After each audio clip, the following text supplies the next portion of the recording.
देखिए, चुनाव नतीजों का असर तो आने वाले चुनाव में निश्चित रूप से पड़ेगा।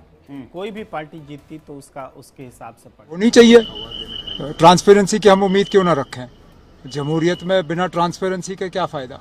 जो भी होगा वो ट्रांसपेरेंट तरीके से होना चाहिए और लोगों का जो मैंडेट है उसके साथ छेड़छाड़ होनी नहीं चाहिए। अगर लोगों का मैंडेट बीजेपी के खिलाफ निकला तो बीजेपी को फिर इसमें कोई जुगाड़ और वो इस तरह की हरकतें करनी नहीं चाहिए।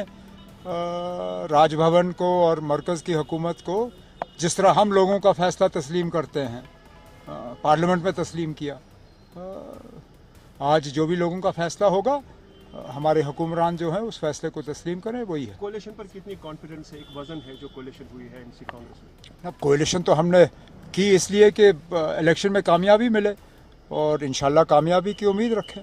जो कमेटी बनती है नॉमिनेशन की, उस पर किस तरह? किस चीज़ की कमेटी? जो 5 मेंबरों की होती है, जो एमएलए वगैरह। देखना, इस पे तो कुछ वकीलों ने अपनी राय दी है।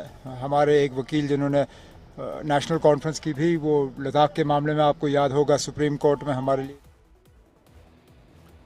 तो रिएक्शंस आने शुरू हो गए हैं। प्रेम जी, मैं आपका रिएक्शन लेना चाहूंगी अपने सवाल पर, उसके बाद रमन सैनी का भी रुख करेंगे। जम्मू कश्मीर से लगातार हमारे साथ जुड़े हुए हैं। वैसे खबर आ रही है कि नायब सैनी पीछे हो गए अपनी सीट पर, मुख्यमंत्री नायब सिंह सैनी। और जम्मू कश्मीर हो या हरियाणा, दोनों में जैसे 55 और 58 का फिगर एनसी प्लस कांग्रेस को 55 सीटें पर बढ़त है और हरियाणा में लगभग 58 सीटों पर बढ़त है। तो लगभग एक ही रिजल्ट हमें दिखता हुआ नज़र आ रहा है कि बीजेपी प्लस या बीजेपी को अकेले मान लीजिए तो उनको जो सीटें आ रही हैं वो, और बाकी जो सीटें हैं उसकी संख्या हरियाणा और जम्मू कश्मीर में लगभग इक्वल है। एक प्रेम कुमार जी, एक बड़ी खबर मिल रही है, वो दर्शकों को बता देते हैं। अंबाला कैंट से इस वक्त जानकारी मिल रही है, अनिल विज पीछे हुए हैं। अनिल जी राहुल सर कुछ कहना चाह रहे जी। नायब सिंह सैनी को छोड़कर बीजेपी के सारे मंत्री जो हैं वो अपनी सीटों पर पीछे चल रहे हैं। तो ये देखिए, ये बड़ी बात हो जाएगी अगर ऐसा मैंडेट आता है तो बीजेपी को दोबारा सोचना पड़ेगा हरियाणा की स्ट्रेटेजी क्या होनी चाहिए, हरियाणा में किस तरह से उन्हें आगे बढ़ना है। क्योंकि अगर इस तरह का रिजेक्शन होता है तो बीजेपी के लिए बहुत जो है बुरी स्थिति है। ऐसे पिछली बार भी इलेक्शन में राहुल जी सारे मंत्री चुनाव हारे थे बीजेपी के हरियाणा में, इसलिए इस बार उम्मीदवार देने में भी सोच रहे थे कि रिपीट करें कि ना करें, लेकिन उन्होंने किया और इस बार भी वही नतीजे मिले।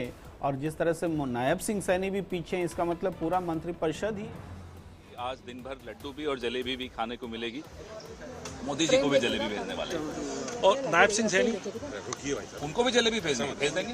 हमने भेज दिया है। और जम्मू कश्मीर के अंदर भी नंबर्स जो हैं वो बता रहे हैं कि नेशनल कॉन्फ्रेंस और कांग्रेस को ही अकेले शुरुआत में ही बहुमत मिलता हुआ दिखाई दे रहा है। बिल्कुल पूरा भरोसा है। जम्मू कश्मीर हरियाणा हम पूरे बहुमत से सरकार बनाने जा रहे हैं।